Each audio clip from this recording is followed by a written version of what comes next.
My name is Sam Koss. For those of you who don't know me, there are quite a few of you who hail from further afield than I usually see. I am one of the co-owners of the Norwich Bookstore, which is the bookstore right across the street from this fine venue. And on behalf of all of us here in the Norwich Bookstore family, I want to say thank you for being here this evening with us. We are incredibly excited to be here tonight with Claire Saffitz, celebrating, of course, a brand new book. It's been out for just 2 days and is already looking to be one of the cookbook events of the season. So I think you're all going to be very excited by what you find there. Before we begin tonight, just a couple of quick housekeeping announcements. The first one is, if I can ask you to please turn off your cell phones, pagers, electronic devices, anything that might make noise. If you've got a musical instrument, now is the time to put that away so that we can devote our full attention to the conversation at hand tonight. Thank you very much for doing so. And while you're doing that, I want to draw your attention, of course, to the big reason we are all gathered here tonight, which is books. They are what keeps the lights on at the Norwich Bookstore. They're what allows us to keep doing this whole thing, bringing incredible authors to the Upper Valley to speak with you.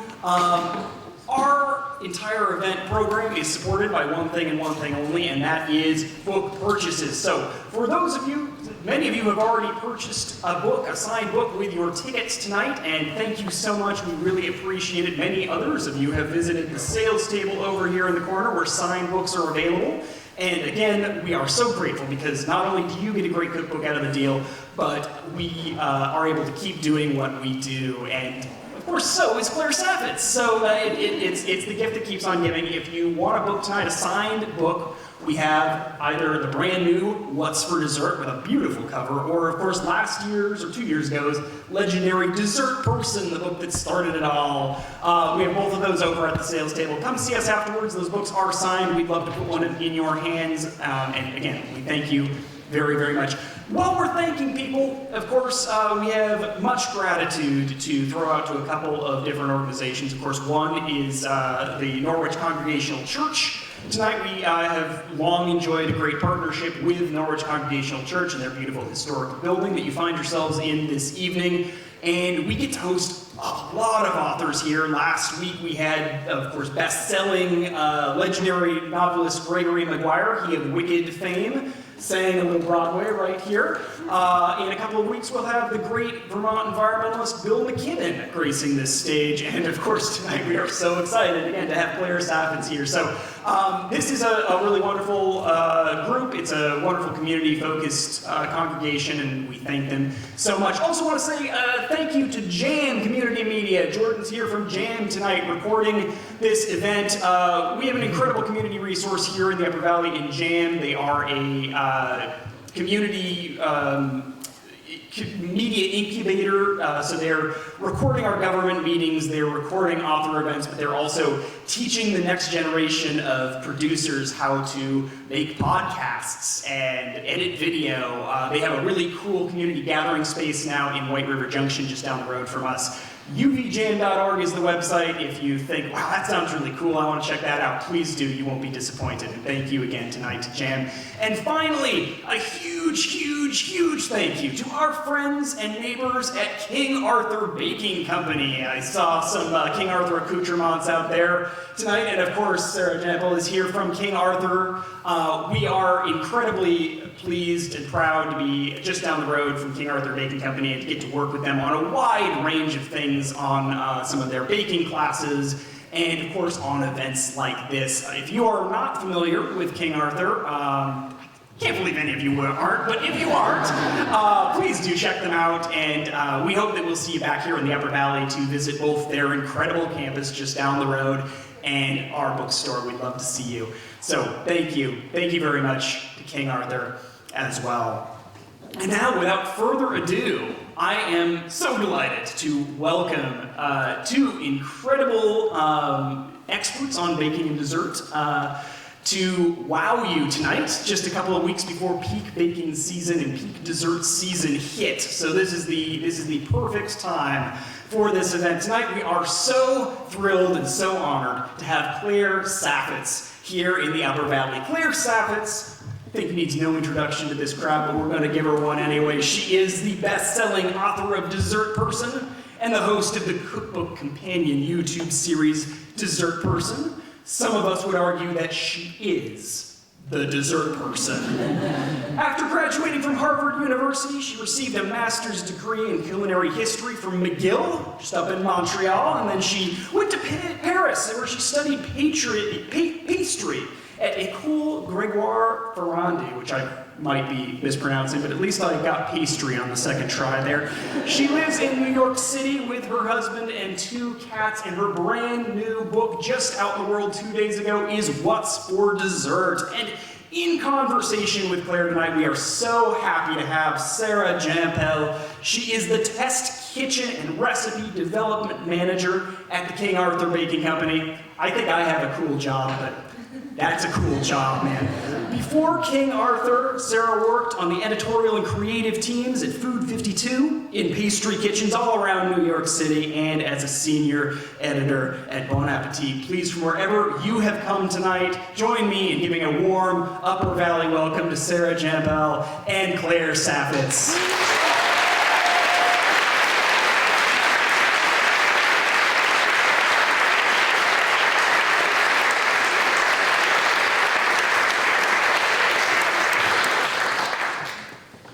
Can you hear? Yes? Okay. Should I make it closer? Yeah. Is this good? Okay. Claire, congratulations on your book. Thank you. So exciting. I think the first thing that I want to talk to you about is unpopular baking opinions. I noticed in your book, not 1, not 2, but 3 rice pudding recipes, which delights me. I love rice pudding, but I also can remember many times pitching rice pudding as a recipe to develop for a popular food website and being denied that no one likes rice pudding, old people food. I also saw in your book prunes, lychee, persimmon, and a number of other ingredients that I was so delighted to see. And I just wanted to ask you, like, what are your unpopular baking opinions, and how did you go about creating a book that has so much personality of yours, but also wide appeal? So after so many years of working in the BA test kitchen and developing recipes where, to pitch them and to get them approved, as Sarah obviously very well knows, there had to be this kind of like very compelling visual aspect to the recipe. And one of the great things about writing a cookbook is that you don't have to do that. And so I was like, in so many ways, like I was so tired of that idea of like developing for the photo and just to make it look good. And I actually in this book leaned into sort of more like homely desserts in a way that I was like proud of, because it's that idea of like, I don't know who doesn't like rice pudding. I don't know who was telling you that, but like it's comforting and soft and creamy and vanilla-y and sweet, and like who doesn't want to eat that? So I really did kind of embrace actually those sort of less like visually stunning, I guess you could say, desserts. Like not everything can be, like a blood orange upside down cake on like the cover of Dessert Person. So it was really fun being able to do that. And I think like part of the creative direction of the art of the book, of the photos, was like I told my prop stylist and my photographer, like, the food's not that like jazzy, so like help with props, like just get me like cool napkins and forks and stuff. So like those ingredients, like prunes, which like I remember like no one would ever approve a prune recipe at Bon Appetit because but they're like, so good. I love prunes. It's just I'm like prunes need to be rebranded. They should just be called dried plums. That's much different. Like my grandmother used to drink prune juice. Like I get it, it's grandmotherly. No, it doesn't sound great, but they are delicious. So with this book, it was like I felt a little defiant by like featuring some of these ingredients that are just not like the sexiest, but are delicious, and I love them. And so that was just really fun and kind of liberating for me. On a similar note, are there any recipes in the book that you love but are going to be sleeper hits, like either the name or the photo or just the ingredients? Yeah, I mean, there are a couple, like one recipe that I really love in the book that I'm really proud of is there's a quince and pineapple tart, but it's just very niche. Like quince, I mean, if you guys are at, I don't know, I'm sure there's some great local farmers markets around. If you're at the farmers market and you see a kind of yellowish, knobby looking apple, that's a quince, it's not an apple. And they're incredible and delicious, but it's very specific and very sort of like narrow as far as availability and time of the year. So that's one where it's like, probably no one's gonna make that. I'll make that. Sarah will make that. Well, you're an exception. Sarah's exceptional. But I just couldn't not feature it because I love quince so much, and I love the idea of combining it with pineapple because, first of all, the most common variety is called pineapple quince, and they really do smell kind of tropical pineapple-y, and it's just such a nice use of the fruit, and so I love that, but I know that that's not sort of the most accessible recipe. So I know people are gonna, probably much more likely make the chocolate pudding or that kind of thing, which is great. But even though accessibility was so important to me, I still kind of couldn't help myself but include some of these ingredients that I just love so much. Like persimmons are another good example. I don't think anyone's gonna really make that persimmon panna cotta, but it's good. Do you get pushback from your editor, or are you like, I'm Claire Saffitz, I wrote Dessert Person? Like, I'm sure you're not like that because you're really nice, but do you have that sort of leeway now where you're like, I'm gonna do a persimmon panna cotta, I don't care? So my editor, her name is Raquel Pelzel, we're super close, so it's like we have a very productive, like highly functional relationship, but she will be like, I don't know about this or that. And so I often will make the argument to her and say well, here's why I think this fits in this book. She flagged some of the deep fried stuff. She was like, you're gonna put donuts in a book that's about simple stuff. And I was like, well, here's my argument for that, So there was a little bit of a push and pull, but I appreciate that because I do think that it helps me to refine my ideas more. And sometimes you just fall in love with an idea and you can't really let it go. And it's self-editing is hard. I think I got better at it with this book, but sometimes you're just like, I just love this so much, but you need someone to tell you it doesn't fit here. You gotta cut it. And so it helps to be in some ways less attached to those because you can always save it for something else, So it's very helpful to have that editor being like, I don't know if this really fits with this chapter, or if you should include this, or if this kind of fits with your thesis. So it's very much like a conversation. But three rice puddings was good. She didn't flag the rice puddings, so. I mean, okay. I love it. What was I gonna say? Sorry, I just lost my train of thought. Were there any this is what I wanted to ask you about. Your ideas, they're so creative and great, and where did they come from? It's not every idea, but so many ideas. I'm like, oh, I wish I had thought of that. The toasted rice sablés with the Rice Krispies in them. It's a recipe in the book, you should all check it out. They look so good, so textural. And you've written so many recipes, and just how do you still find inspiration? Yeah, for this book, it was a little challenging because the kind of typical places that I go to look for inspiration, which are sort of common among recipe developers and kind of chefs and sort of creatives, is travel, going out to restaurants, being around peers who do the same thing that you're doing, and having that moment where you're like, I wish I thought of that. That's a really fun, kind of challenging way to approach what you do. I didn't have that for this book because I started writing it basically early, when did I start writing it? Early 2021, I guess. I started writing it in earnest. I kind of already had the concept for the book, but I was basically just alone in my house developing recipes. So I was I have to get inspiration from somewhere. So I really turned to texts. It kind of brought me back a little bit to some of my studies. It was I just looked at books. And I really loved looking at, there's this kind of cohort of pastry chefs from the 80s and 90s that I just love them, and I love their work. It's Emily Lou Ketty and Claudia Fleming and cookbook author Flo Breaker. Do you have any of her books? Mm-hmm. They're so good. There's something that, I can't even really articulate what it is, but there's something that really speaks to me about 90s desserts. I don't know, maybe it's part of the whole 90s nostalgia. I feel there's a lot of Gen Z in the audience, and I lived through the 90s. It's so weird that it's back in fashion, but I like the desserts. So that was really fun, and I love that it just was sort of a time for desserts, especially in New York and in other parts of the country, where it was very kind of French, but also something very American about it. And again, I kind of like desserts that are cliches because they're cliches for a reason. So doing a a creme brulee or a molten chocolate cake. In the head note for the molten chocolate cakes in the book, I'm like, this is, you know, a ubiquitous menu item from fine dining restaurants to like Pizza Hut or whatever, or Domino's or whatever that has like a molten chocolate cake on the menu.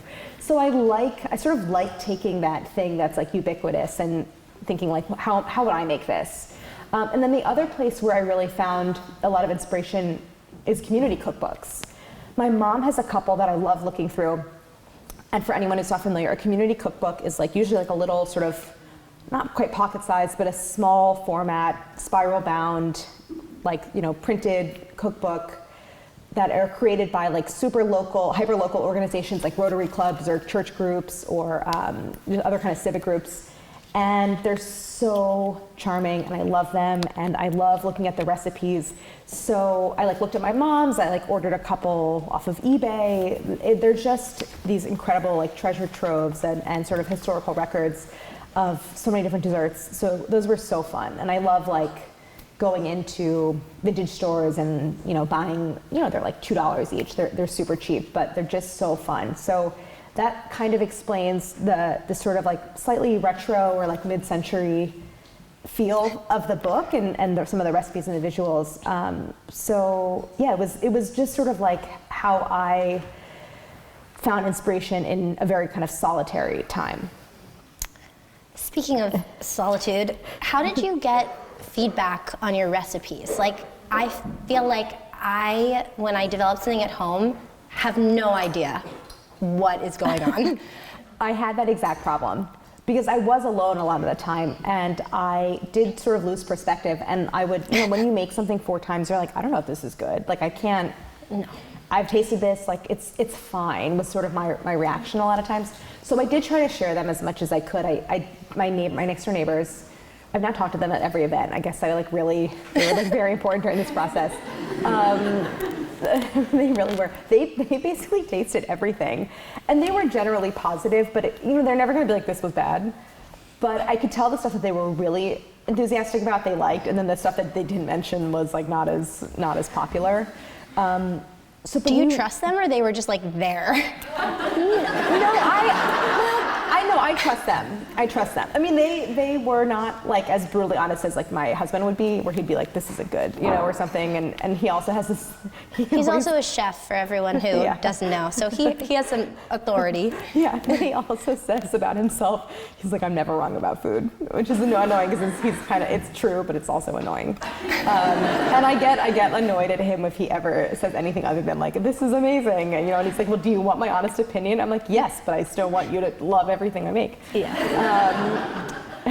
So it was really hard, and you have to have those other people tasting your food because it's just like there has to be something collaborative about it, and like, you know, what my palate is attuned to is not the same for everyone. So I'm always curious, like if I bring something to an occasion or a gathering, like how fast does it disappear? Like what are the things that go fastest? Like that's a really good indication of just kind of the appeal of a recipe. So yeah, I mean, having that feedback is really important, but I had much less of it for this book than I did for Dessert Person because there were just fewer, it was just less available, you know. I was so excited when we moved into an apartment building with neighbors who were like friendly, and then I learned they were vegan, which like no shade to vegans, but they couldn't taste anything I made. So. Yeah, right. My book agent, who I'm very close with, is vegan, and I'm like, David, he's never tasted a single thing that I've ever made, basically. Although there are a couple vegan recipes in the book, which is, by the way, one of the rice puddings is vegan. That's why there's another rice pudding. I love the 3. Yeah. Tell me a little bit about the development process. Like you have an idea, and then how do you turn that idea into a recipe that people can replicate at home? Yeah, I mean, the starting point for a recipe can be a couple different things. It could be like a single ingredient that I want to highlight, or a combination of a flavor combination. Like the prunes you referenced, I was really into this idea of prunes and almond, just because like and sometimes it can come from a somewhat obscure place. Like I was just thinking about how the pits when you crack open the pits inside stone fruit, there's like a little kernel that has the kind of almondy flavor, and almond goes so well with stone fruit and prunes are, aka dried plums. I was like, this feels like a great idea. I really like this. There's something there's just a quality about it that I respond to in a positive way. And I kind of think like, okay, so what's the best expression of this combination? Or how does this ingredient want to be treated? I try to think about it that way. And so for that, giving that as an example, the prunes and the almond started as a tart actually.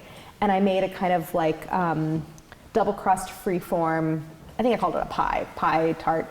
That was one thing that Larry Spencer said to me when I did, sorry, Sarah and I were just talking about how I did Good Morning America on Tuesday morning. And Larry Spencer was like the host, was like she had like a lot of caffeine or something and like started talking to me about like what is a pie or what is a tart. I was like, not a bad question. Apparently they had like been talking about it, I don't know. I kind of like made something up, but they're kind of interchangeable. But I was like on camera, so I had to say something, but I was like, I don't know, lady. So anyway, so it was I called it like a prune and almond pie, and it tasted great, and people liked it. But I just kind of thought about it, and I was like, I don't think this is what this wants to be. So the process for this book, a lot more than Dessert Person. Dessert Person was filled with recipes that I had been thinking about for so long, and had in many cases had made before, and it was like, I know what this thing is.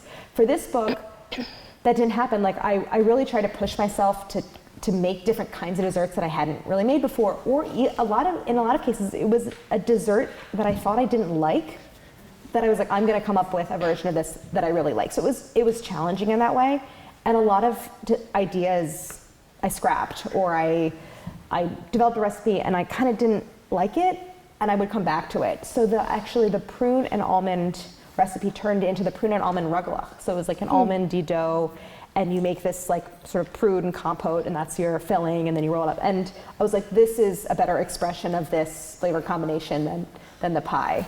And sometimes it's visual or just about proportions or something like that. So every process is about trying to feel like what is the best, the most sort of efficient and kind of like essential expression of the thing I'm trying to do. And then the testing process, so it starts with that idea, and then I go into testing, and the first couple actual recipe tests, I'm basically just looking for proof of concept, like does this thing kind of fundamentally work? And usually the answer is yes, because I'm not thinking of ideas that are so incredibly like outside of the box that they don't actually work or shouldn't exist. I mean, it happens sometimes. And then I just kind of tweak from there, and little changes every time, and a lot of it is trying to think like, can I streamline this? Can I cut out this step? Can I make this more efficient somehow? And that was such a big focus for the recipes in this book.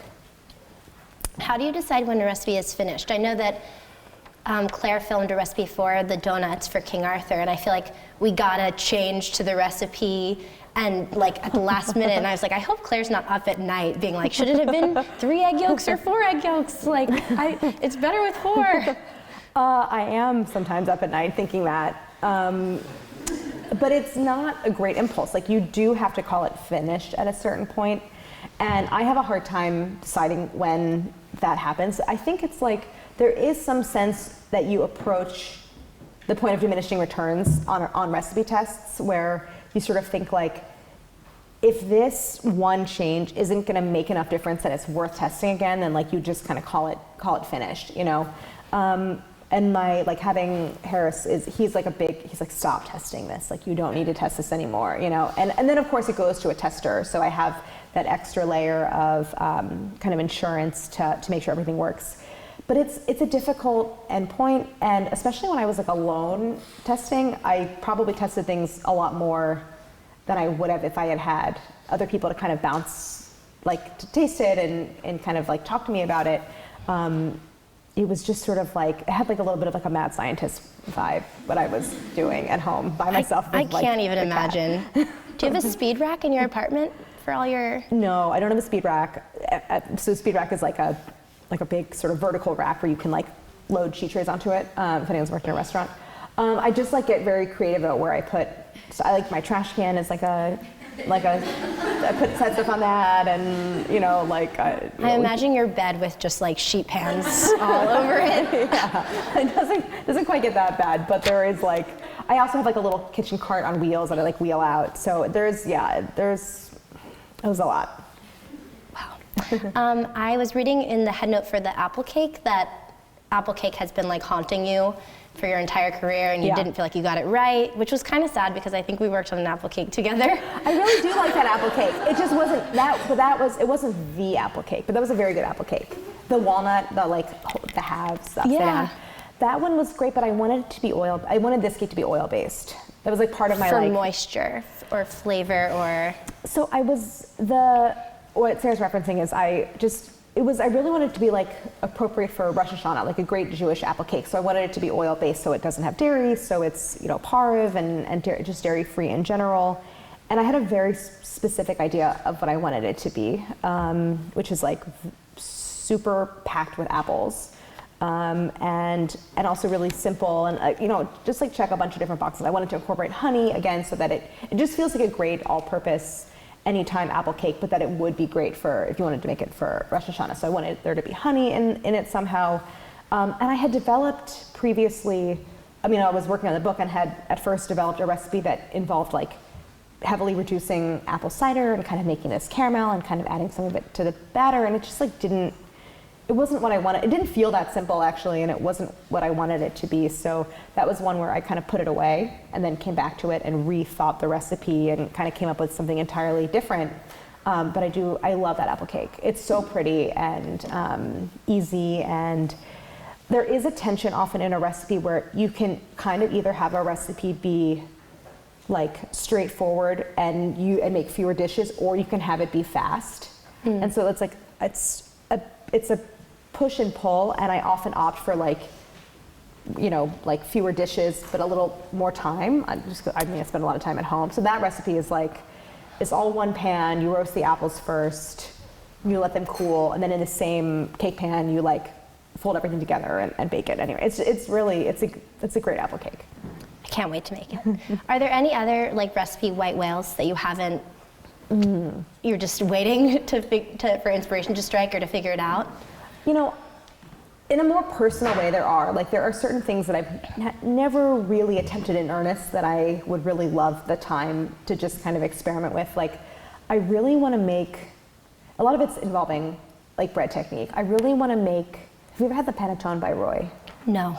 But you know what I'm talking about? Yeah, naturally but I feel like leavened. people get like sent that, I can't make that. It's like this very incredibly delicious, incredibly expensive, like naturally leavened panettone it's insane.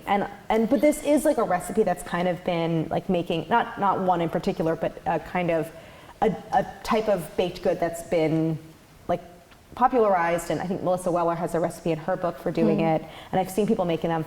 That to me feels like just like total sorcery to create that. So I really want to try that, but that doesn't feel like a recipe I would necessarily create for an audience, but just something that I would really love to try to make myself at home. Wow. I have no interest in that. I don't know. But I'm excited to hear about you doing it. Well, first of all, I'm sure maybe not a lot of people, but some people are already thinking about Thanksgiving. I was wondering if you have plans for baking on Thanksgiving, and if you return to your own recipes, or do you make other people's recipes, or neither? Over the years, I've kind of introduced some of my recipes that have become, actually really like every year at Thanksgiving up until the last couple of years, I would often sort of like always try something a little bit new. I would pretty much always make like an apple dessert, a pumpkin dessert, and like a pumpkin pie and a pecan pie, some variation on all three of those.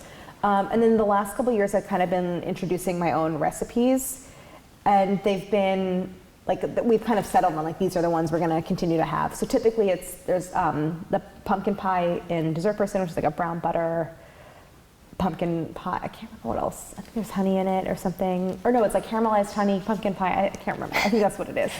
And there's a kind of mousse, like a chilled mousse pie that's cranberry and pomegranate. That's really good. It has like a speculoos crust.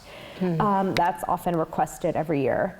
And then like an apple pie, but this book really has a couple of very like targeted Thanksgiving desserts that I and kind of advocating for. One is, actually I did a video, when I was here, I did the video of it. A cinnamon, I think it's out actually, I think it came out today. There's a video out on King Arthur YouTube of me making this pie. It's just a cinnamon and sugar apple pie. It's kind of like, fruit pie is complicated and it's challenging. And I often say this, I think what's really unfair about Thanksgiving is that it's kind of like the one day of the year that non-bakers bake and they expect themselves to like create pie, which is like very technically challenging. The metaphor that I say, it's like that's like me trying to like play football for the first time like at the Super Bowl. Like that's not you're just setting yourself up for like something for disappointment. So this apple pie in What's for Dessert is like my simplest, best version of an apple pie that I think is like really makeable. There's no lattice. There's no fancy crimp. You just like use a fork around the edge, but it's now like my favorite apple pie. It's just pie so is simple. so, multiple people said it was the best pie they had ever had. Oh my God, really? Yeah, Oh. and not just me, also Lydia, her family Oh my too. God. Oh, Lydia. Hi. So Lydia. it's a really, really remarkable pie. And you can see the lamination from the side. It's Right, 'cause insane. there's no crimp. You just like press it around the rim. So I love that this book was an opportunity for me to like think about my own baking needs, kind of like what do I want? What do I sort of wish that I would be making for this occasion or that occasion, and haven't really like come up with sort of my go-to recipe. So that apple pie is great, and I think that's like such a perfect Thanksgiving recipe. Also, the apples are perfectly cooked at the end, and I think like you discovered that you have to kind of slice them thicker than you would think, which is actually a super happy surprise. I started making the recipe and slicing my apples into like 1/8 inch thin pieces, and then read it and was like, oh, they're supposed to be 1/2 inch thick. Like they're substantial apple pieces. It's like a really chunky filling, which I realized that I liked, because when you slice them so thin, you kind of like lose some of the integrity of the fruit and the texture. And I love the way it looks because it's like there's a full sort of lid on top. It's not lattice. And so when it bakes, like, I love how it kind of slumps and gets like wavy on the top because it's, forming around these bigger pieces of apples. And then when you cut into it, the apples are like totally translucent, fully cooked, soft. You can spoon into them, but they're not falling apart. And that's always what I want in my apple desserts. How do you think people who are baking for Thanksgiving or, getting into baking should, calm down, and how can people make fewer mistakes or like just be more at ease in the kitchen? Yeah. I mean, the older I get, the more I think that like the key to happiness is just managing your expectations, which sounds kind of depressing, but it's not meant to be actually at all. It really to me is the key to happiness. So I think like if you know that you are not an experienced baker and like you're making something for the first time, or you're not super confident, just think about just manage your expectations about the result you're going to get. Like it's probably not going to look like the picture in the book. And I think the ubiquity of food media makes, it sets expectations very high, because it's like you see so many images and you think like this is what this thing is supposed to look like.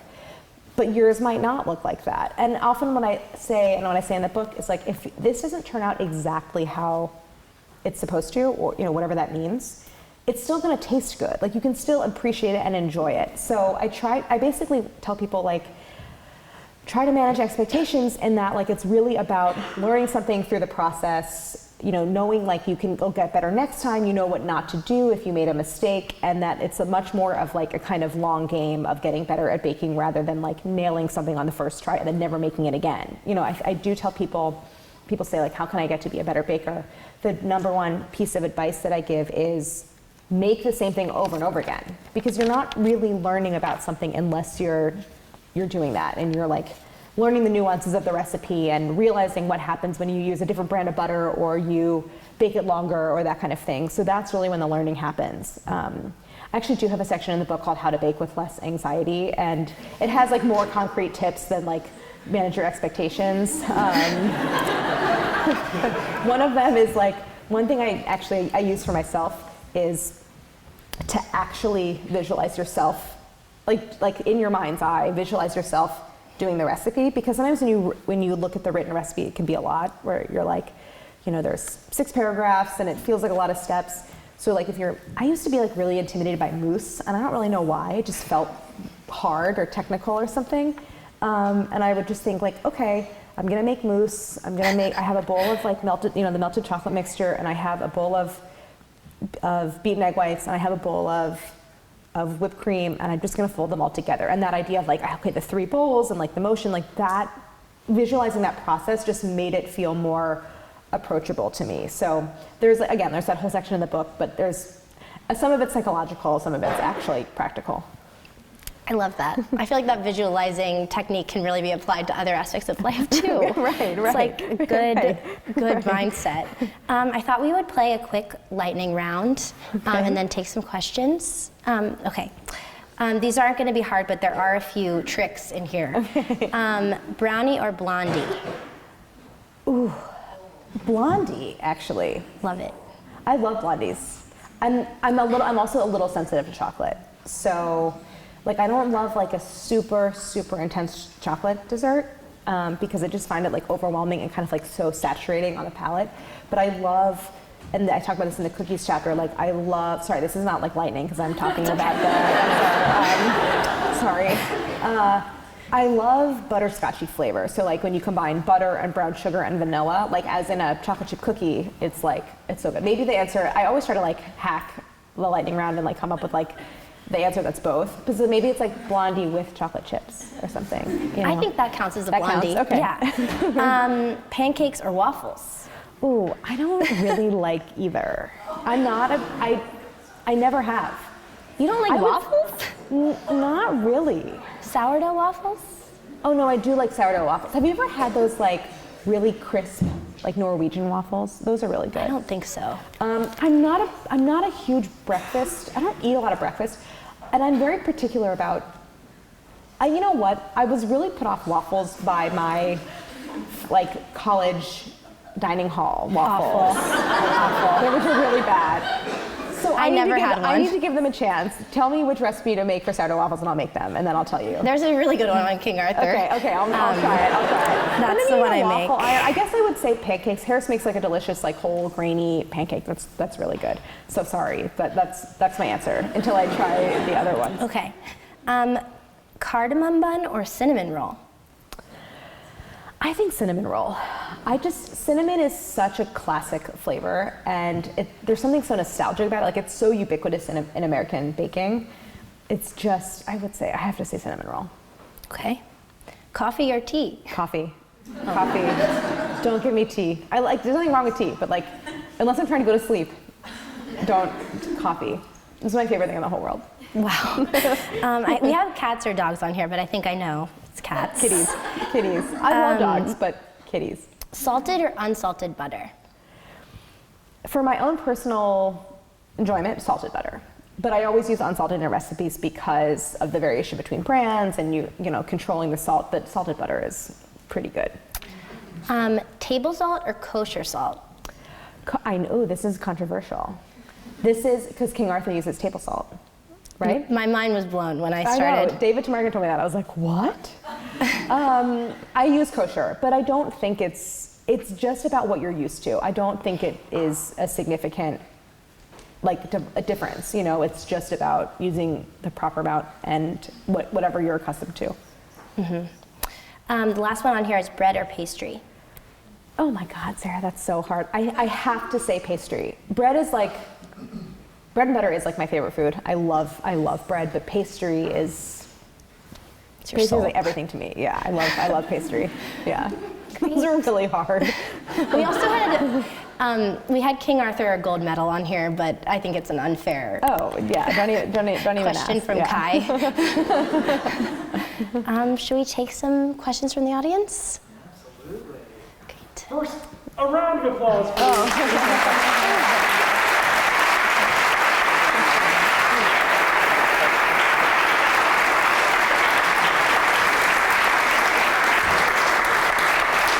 Thank you very much.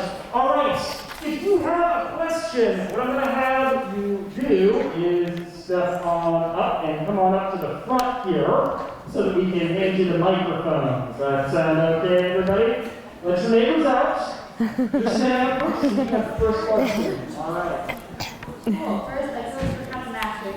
I love it, yeah. But in your book, like, testing-wise, which recipes did you kind of figure out the process, and which ones had a much longer kind of testing period? Yeah, so this is like written in the head note about this recipe. There's a recipe in there for all-in shortbreads, which is like a very basic buttery shortbread cookie that has all of my favorite things that like you mix into cookie dough, like chopped pretzels and coconut and finely chopped chocolate and I think like, I don't know, sometimes I'm like, what is in that recipe? I think pepitas. And I talk about how every time I test a recipe for the first time, I have this incredibly delusional expectation that I might nail it and be like 100%, it's perfect on the first try. And it never happened until I made that recipe. And I was like, I'm not changing a thing. I mean, I tested a few more times just, for like insurance, but that was like, it finally happened. So that one was the easiest because I just was like, I wouldn't change a thing. And then there was this I had such a hard time testing this polenta, what do I call it in the book? Semolina one? No, it's like a polenta pound cake. Oh, That's with what it the was. fennel. And I was like cooking. I cooked the polenta in milk because I wanted to have more of a porridgey consistency rather than like crunchy consistency. Like I wanted it to reference polenta the dish, not just cornmeal or ground corn. And that one I tested so many times, and I changed it. It was in like a bundt cake, and then it was it was just. I was like, I can't believe I made this many times. And then I was like, it's done. And then my sister tested it, and she was like, I really liked it. And then I was like, I'm changing it. So, so that one was a lot. Yeah. Thank you. Hi, Karen. Hi. I have a weird technical question, being a vegetarian, because I really want to make like delicious homemade marshmallows and other like fun things that use gelatin. And I know there's agar-agar out there, and I know there's like other like fantastical gelatin substitutes. And I was wondering if you had any advice on navigating. Yeah, I know that this is tricky, and because gelatin is usually derived from pig, like the hooves usually are the bones. And agar-agar is really the only other substitute that I know of for it, but they have different sets, really. Like agar-agar tends to set, like, it's like more, you don't so much get like the smooth set. Yeah, exactly, right. It doesn't have the like a certain amount of elasticity to it. I wish it could be more helpful because I think it's like a difficult, it's a really difficult sort of swap. Do you know of any other gelatin substitutes? You said for marshmallows in particular? I'd love to make marshmallows. I would say, so rather than marshmallow, I would say try nougat. You can make like a soft nougat, which is basically marshmallow, but it doesn't contain gelatin. It mostly so that it has a higher proportion of sugar, which has more of a setting effect. So you can get something really close by doing like a sort of a softer nougat, and it doesn't have any gelatin at all. So maybe give that a shot. Thanks. Hi, it's nice to meet you. So I think I have all my parents in the world that have ever told me to drop pre-med and like open a small business. But I was just wondering, like, I think it's so cool that like you figured out how to do with your life, like what you actually want to do with it. And as I'm like doing an engineering degree right now, I'm like, oh, I don't know if I want to do this for the rest of my life. Like, do you have any advice for finding that path for yourself? Yeah, I do think there is entirely like way too much emphasis for students in college to like figure out what you want to do with your life. And also I do bristle at the like phrase like follow your passion or something. It's like, because I think there's so much emphasis on like you have to do what you love or something. It's like, I don't actually think that. I think that there is actually something. One thing my first boss told me that I always remembered was like, if it wasn't work, they wouldn't pay you. Like there is this idea that like your work can just be your work. And I know that I'm super fortunate, and it's easy for me to say like, because I do the thing that I'm passionate about as my job. But I don't think that there's anything wrong with having a job that's like fine, and then pursuing your passion in another way. I don't feel like it's a lot of pressure to be like, figure out the thing that you love and then go do it, I think that there's kind of too much pressure and emphasis on that. And this idea of like, figure out what your path is now. And I think that in my case, I didn't know what my path was until I had done it. Like the path only was clear in hindsight. So my kind of thing is like, I'm really bad at like tolerating stuff I don't like. And so for me, it was a lot about like, am I doing, like in this moment, like the way that I'm spending and I'm also like very minutia focused and like detail oriented. So I'm not actually really good at like big picture stuff. I'm just focused on kind of like, what am I doing? And I just would think to myself, like, am I happy or satisfied with what I'm doing now? And will I keep doing it? And like that kind of led me on my path to this great career that I love. So I guess in conclusion, it's like, you don't have to figure it out. You know? Yeah. Hey. Hi. Hey, lovely talk. I was super interested in hearing that you were inspired by like 80s and 90s era like cookbooks. I was curious whether that was a really personal influence or whether you see in the larger baking community a movement towards some of those techniques and some of those ideas that people were doing at the time. I think it was mostly personal. I think I just sort of like really respond to that era. I think it's partly because of my age. Like there's something that feels really nostalgic about it. Like it reminds me of the cookbooks that my mom has on her shelf and the kinds of things she used to make. So there's that kind of personal resonance with me. But generally these are figures, the authors of these cookbooks and these pastry chefs are figures that are like very respected in the industry. And I have noticed that across the industry there are these kind of like beloved and very highly regarded texts. So like The Last Course by Claudia Fleming is like an iconic dessert book that has, wide praise from like basically every contemporary pastry chef because it was so influential. A book like Chez Panisse Desserts, these are just like super foundational, and so I think there's a real shared reference for them all around. There's also a series that I really love, the Time Life Good Cook series, which are more mid-century. It's sort of like late 60s-ish, that had a really incredible group of people writing them. It was like edited by Richard Oldney, who was, just look up who Richard Oldney was just amazing books. And so it's like, these are things where it's like, I'm definitely not the only one that loves these. Like they're collectible and have been super influential. So I think it was like a little bit of both. Cool, thank you. Yeah, thanks. Would you ever consider doing gourmet eggs again or a variation?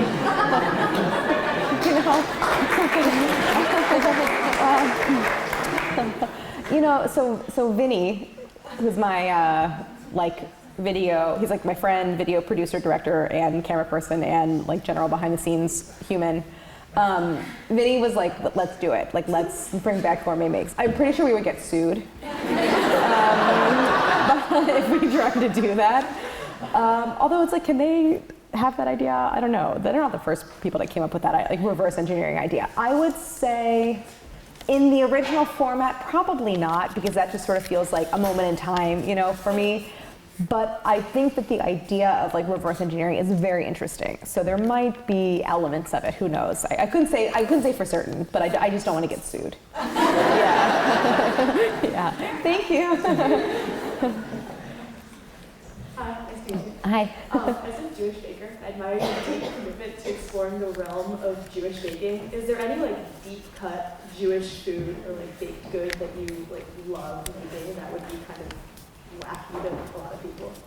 I feel like people who didn't grow up eating kugel are so like flummoxed by kugel, sweet kugel. So if anyone hasn't had it, it's like a sweet noodle casserole that has like cottage cheese or cream cheese in it. And so this is so funny. I was invited to do a video with Dominique Ansel, and he has this like little YouTube series where he invites like chefs and cooks on to make a dish for his son. And it was supposed to be like a personal family recipe, and so I made kugel, and I think he was like, what is this? He was nice about it, but I could tell he was like, like totally offended his French sensibilities. He was like, it's good, and I was like, and his like baby didn't really like it either. I was like, this is baby food. This is like a sweet, mushy noodle. Like, how can you not like this? Yeah, kugel is like a difficult thing to explain to people if they've never had it, but it is delicious, and I have my grandmother's recipe that I love. I actually tried to put it in Dessert Person, but that was one where my editor was like, I don't know if if that fits. She's always really nice, but she was like, no. So yeah, that. Thank you. Hi. Hi. So I've been getting into making espresso, and I just made avocados for the first time, and I was blown away by how simple they are and how delicious they are. So I wasn't sure if you had any suggestions of other desserts that you used espresso in. Oh my gosh, I'm really glad you said that. Avocado is a perfect dessert. So easy. It's so easy. It's so good. So this is funny, I actually made that recently. I had a friend over, Cal, of Vinny and Cal, who do YouTube stuff with me, and I made it for Cal, who is like the biggest coffee obsessive I've ever met. And he was like just speechless. He'd never had it before. And I was like, I just had the Häagen-Dazs vanilla ice cream, and I pulled an espresso and was like, here's your dessert. And he ate like 2 more. I was like, it's 10 o'clock.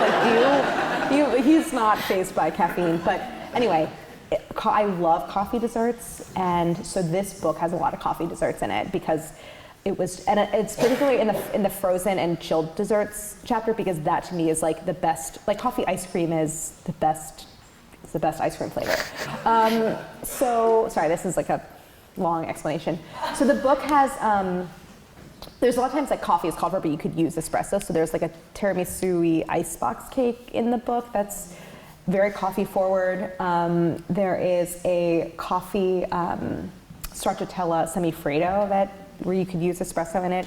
I love coffee desserts. So yeah, all of them. And there's the inverse avocado. The what? And there's a reverse. Thank you, Sarah. You know the table of contents better than I do. There's a dessert in there called a reverse avocado, where it's a chilled coffee custard served with a warm vanilla sauce. So it's like the components are inverted.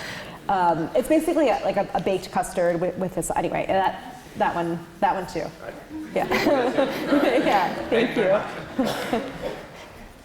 Hi, I have kind of technical question. I keep trying to make a lemon curd tart, and so I'll make the curd first on the stove, but when I bake it in the oven, it will like separate and there'll be this weird oil on the top. So can you help me problem solve that? Yeah. If it gets too hot, a stirred custard like that might break. So I would try baking it at a lower. Do you know what temperature you're baking it at? 350 maybe?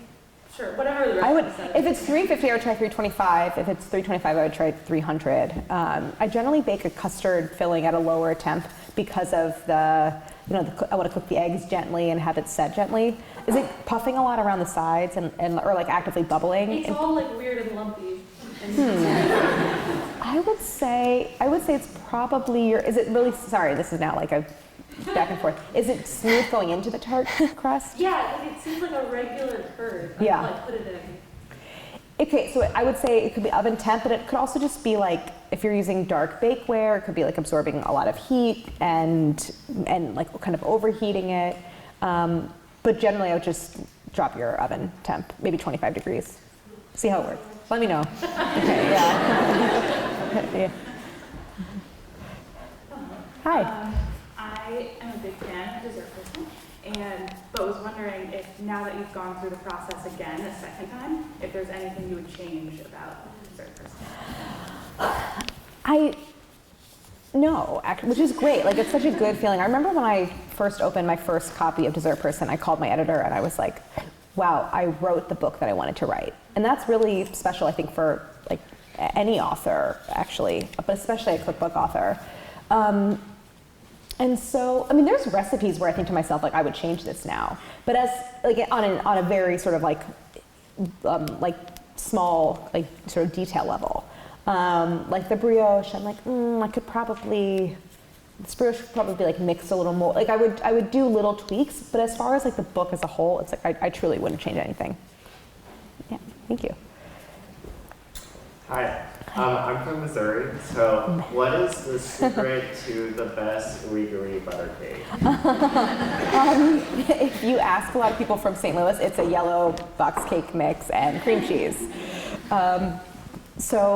But I do like the like yeasted coffee cake version, the like true to its German roots.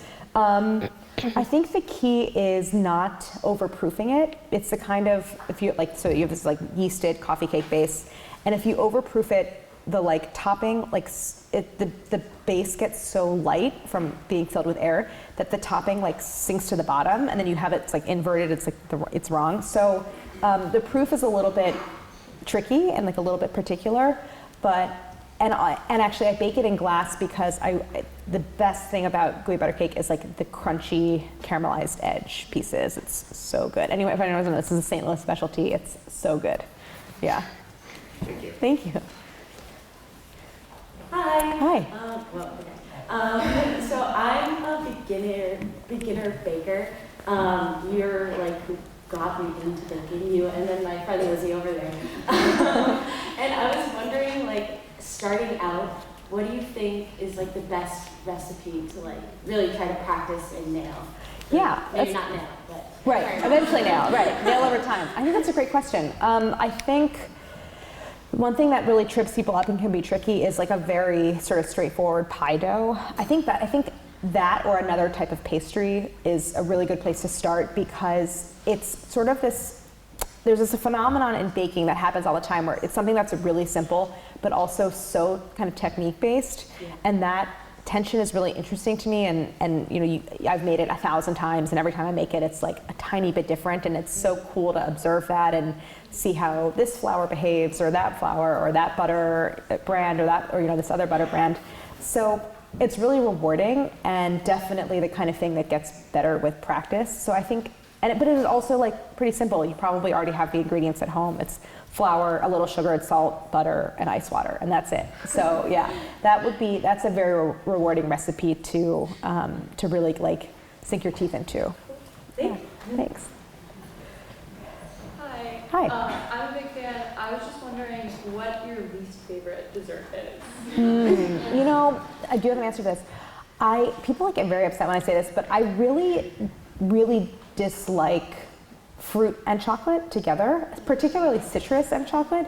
I just find them so discordant and like competing and overwhelming, and I like them separately, but I like chocolate with chocolate, or like maybe some nuts, maybe some caramel, maybe one, like if I'm going crazy, like a little banana or something, but like that's the only fruit, but like I don't, someone was like, so you don't like chocolate covered strawberries? I was like, no, I don't like that. So yeah, that's a controversial opinion, I guess. But yeah, I don't want like a chocolate cake with fruit. No, thank you. Yeah, thanks. This may be selfish, but may I share just a really quick story with you instead of a question? Sure. I own a bakery about half an hour from here. I was really, really excited that you were coming. I've baked a whole bunch of your recipes for Dessert Person. Yeah. And I'd say it's in a very small town in New Hampshire, and not a lot of new tastes come through this town.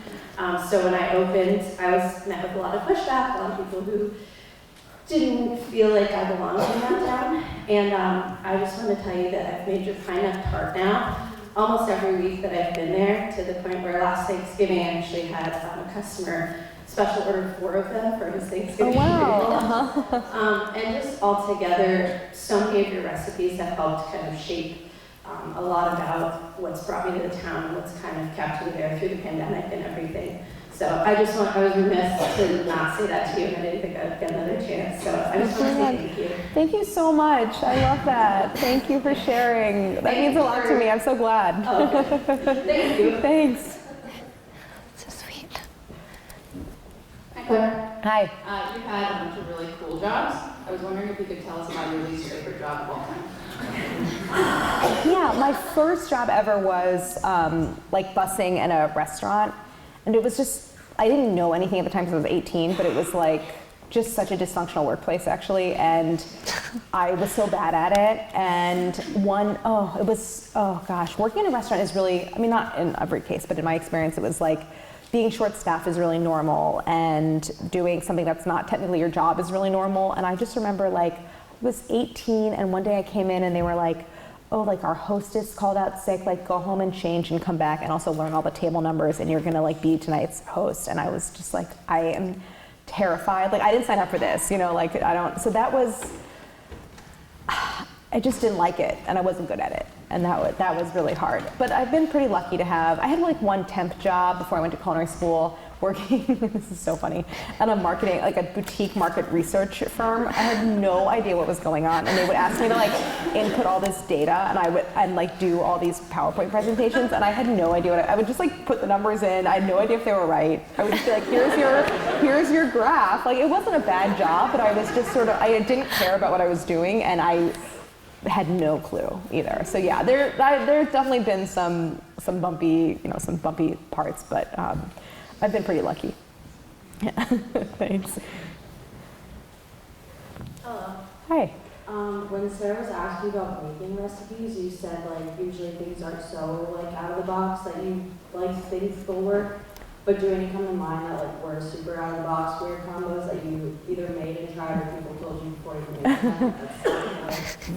I mean, generally I feel like with my approach to baking is such that I'm never doing something super experimental because in a personal sense, like there always has to be something familiar about something that you're eating so that you can relate to it in a sense and like have context for it. So like I'm not trying to make, you know, like some kind of like molecular gastronomy like crazy thing. That's just not what I do.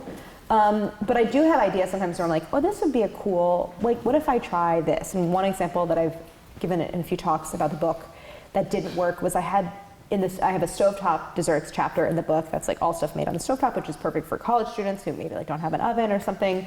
And there's some flambéed stuff. Don't try that in your dorm room, I guess. Don't light anything on fire. But I had an idea for grapes flambé, that like flambéed with grappa. Like, you know, it's like kirsch is used for cherries and grappa is made from grapes. I was like, oh, that's kind of clever. Like that would be really fun. I love grapes. It just didn't work. I made it like 4 times. It didn't work. The grapes just like became pulpy and gross and like the texture it was just not what I wanted it to be. I was like, oh, that's why that's not a thing. Because it doesn't work. So a lot of times, you know, my view generally is like, there's nothing new under the sun. There's nothing that hasn't been done before. And so if it doesn't exist, that's probably why. Yeah. Thanks. Folks, we have time for just a couple more questions. So if you've got one, come on up now. And we'll try and fit as many answers as we can. Thank you very much. Thank you. Hi, have you ever, or would you consider making like a bread cookbook? I've thought about it. I generally feel like bread is sort of its own discipline, and there are people who have been studying it and pursuing it their entire careers who are much more qualified to write that type of book than I am. So I think it's like I've tossed the idea around.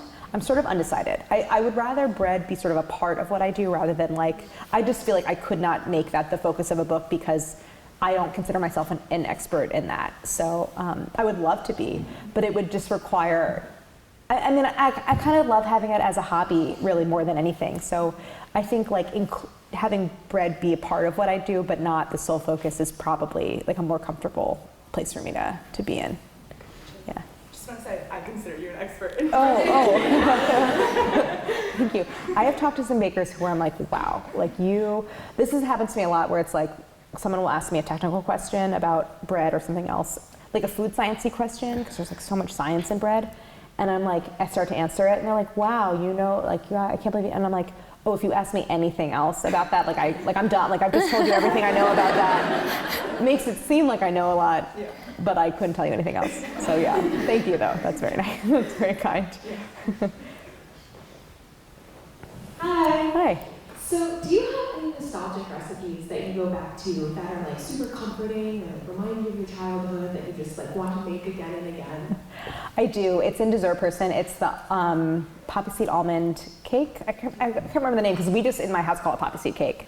And it's a recipe that my mom has been making literally for 36 years, like as long as I've been alive. I remember the story is that like she was pregnant with me and she got the recipe from someone. And it's the easiest recipe. It's literally like combine all the ingredients in a bowl and mix. You don't have to like really do anything. And everyone in my family makes it all the time. It's so good. I love it. That's like the most personal recipe to me. That's amazing. Can I just have a follow-up really quick? Uh-huh. Do you ever like tweak your recipes in any way, as you grew up? That recipe I will never change. Every other recipe I'm like, I'm changing these things. Like, sorry mom, basically, you know. So yeah, but that one is like, it's perfect. I wouldn't change it. Thank you so much. Yeah, thanks. Hello. Hi. My question is, what is your go-to coffee order, and does that change depending on the season? It does. I am a dedicated cold brew drinker, like I would say May through September. And then I've always been like very devoted to like a drip coffee. But lately I'm like back on lattes. I'm like really loving, I love milk. Like I love like a strong cup of coffee with, I could talk all day long about my coffee rituals. But I've really been into lattes lately. So yeah, I guess it sort of changes, but iced coffee, hot coffee, all of it. Yeah. Follow-up question, what kind of milk do you like in your lattes? Whole milk. There's only one kind of milk. It's just whole milk. It's milk. Milk is the one kind of milk. Yeah. Thanks. We'll finish up with you. Yay, thank you. I'm just really excited to came from Vermont, so thank you. Yeah, thank you for having me. Kind of a simple question. Like when I first got my hands on dessert first, and I said I want to cook everything in this book. So I've like kind of been slowly making my way through. But I was just wondering if you're aware of anybody who's done like the Julie and Julia. Yeah, there have definitely been a few. Sometimes someone's like, oh, there's someone on TikTok making your recipes. I'm like, I'll never see it because I'm not on TikTok. I'm like, good luck and Godspeed, but like, you know, who knows? There have been like a few, and it's so funny because sometimes I'll get a message where it's like, I think I'm the only other person besides you that's cooked all the recipes, and I'm like, sorry to burst your bubble, but like there's a few of you. Yeah, it's amazing. I mean, it's a lot of work, but I do feel like it is kind of a great education in baking, like in a lot of different ways. So I say like, more power to you, good luck. I guess you'll be the first. You won't be the first, but you'll be in like a rarefied group of people, so yeah. Oh my gosh, wow, Mazel tov. Well, thank you so much for all these great questions, and thank you so much, Claire Saffitz.